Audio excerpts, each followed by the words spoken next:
Man, imagine retail going head-to-head with Wall Street quant algorithms. Who was buying, who was selling, and who became the exit liquidity? Me?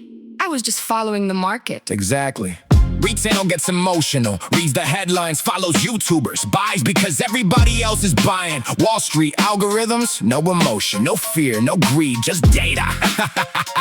Order received, liquidity detected, execute. Should I buy? Insufficient liquidity. But this company will change the world. Order executed. I'm investing for the future. The future? Counterparty identified. See? The algorithm doesn't argue, it doesn't panic, it doesn't fall in love with the stock, it just fills the order, and somebody else becomes the exit liquidity. Look at you, still chasing the headlines. Ha! Did you see that? Leopold. I love young geniuses, especially the ones who call their fun situational awareness. Talk about living up to the name. Wait, what happened? I thought AI was supposed to keep going up. Exactly. That's what made it interesting. Man, you think I shorted AI? No. I shorted the crowd, the leverage, the euphoria. Semis and memory chips didn't have a ceiling. At least that's what everybody thought. Different decade, different story, same human behavior. When everybody rushes through the same door, I start looking for the exit. Wait, mega caps companies are still spending billions on AI. Their earnings have been incredibly strong. Look at their PE ratios. They can be. That's the funny part. You can have a great company, great technology, and still have a terrible trade. Man, you're still making arguments? The scoreboard's already up. I wasn't betting against AI. I was betting against people who thought AI made risk disappear. Young geniuses see the future. I see the position size. They see the next revolution. I see the margin requirement. They see conviction. I see liquidity. And when the market moves against you, conviction doesn't pay the margin call. Hello, my name is Margin. Last name is Call. Sorry.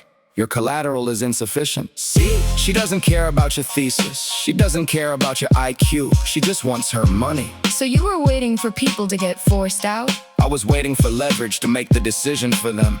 That's different. Listen, everybody thinks a hedge fund just follows the market. Come on, if that size, your trades become part of the market. You sell, someone sees weakness, they sell, the price falls, more models react, more stops trigger, more selling. Suddenly everybody's asking, who started this? Nobody knows, because the market has already started moving itself.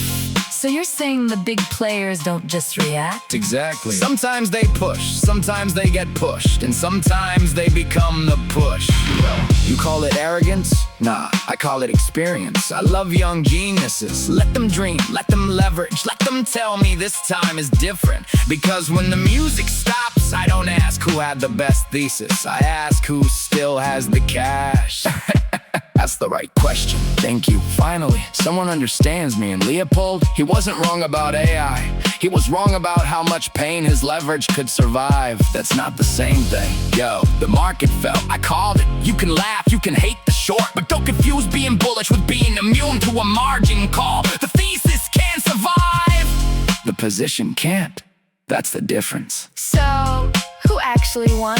Me, for now.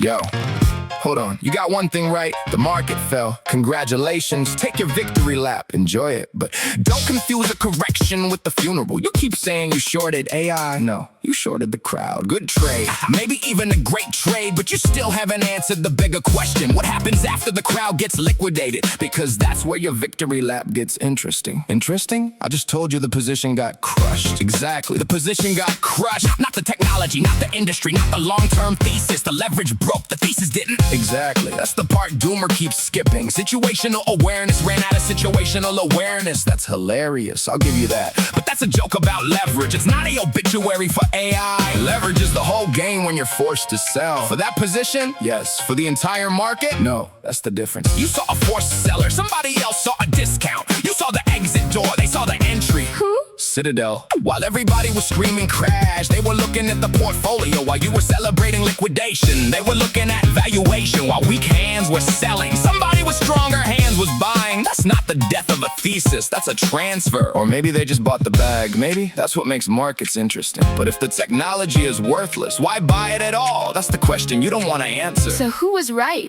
Doomer was right about the leverage. I was right about the opportunity. Leopold was right about the technology. And all three of us can still lose money. That's called a market. You're still bullish after that? Of course. Why wouldn't I be? A stock falling 20% doesn't erase the technology. A fund blowing up doesn't erase the industry. A margin call doesn't rewrite the future. It just changes who owns the position. And that's what you keep missing. You think the crash proved you smarter. Maybe it proved you better at timing. Those aren't the same thing. But if everyone was so confident, why did they all sell? Because confidence disappears when leverage arrives. That's not unique to AI, that's human behavior. You said it yourself. Different decade, different story, same human behavior. So stop pretending you discovered it. You just got on the other side of it. And I made money. Good, I'm not taking that away from you. You made the right trade, congratulations. But making money on the fall doesn't mean you own the future. You shorted the crowd, you didn't short time. And time is exactly what AI has. Very different. Because markets don't move in straight lines. They overshoot, they panic, they recover, they rotate. Capital moves from one hand to another, that's the game.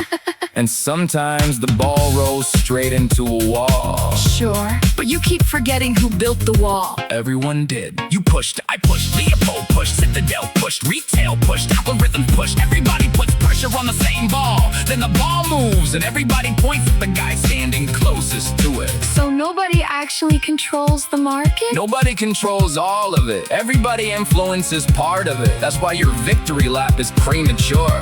You think you pushed the ball. Maybe you did, but you weren't the only one pushing. And you're definitely not the one deciding where it rolls next. Leopold, Let's be fair. he wasn't wrong, he just lost his balance. The margin call showed up, gave him a little shove right from behind him before he could recover. A quant algorithm grabbed his ankle, started dragging him down. Cute. You guys moved a price, I moved generations. You guys call it a trend, I call it liquidity. Keep arguing. You guys are just my latest trade. You guys think you move the market moved through you. Take a victory lap because every cycle has another side, and every trade has another trader. So go ahead,